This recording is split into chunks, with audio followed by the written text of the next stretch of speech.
Hello, in front of me I have Apple Watch SE 2nd generation, and I'm gonna show you how to remove the Siri history on this watch.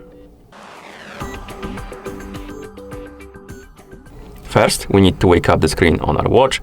You can do it by tapping on the screen or pressing any of the buttons. Once you wake up the screen, you can press the crown button to open the menu. Now, scroll through the menu, find the settings icon, and tap on it to enter the settings.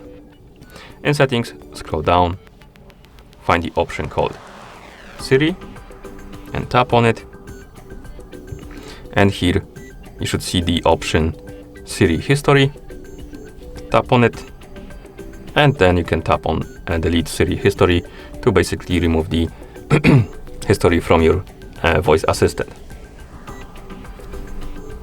So tap on it, tap on delete Siri history, and after a second or two you will get the prompt that the request was received, and then you can tap on dismiss, and that's how you remove the Siri history on this watch.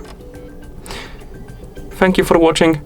If you found this video helpful, please consider subscribing to our channel and leaving a like on the video.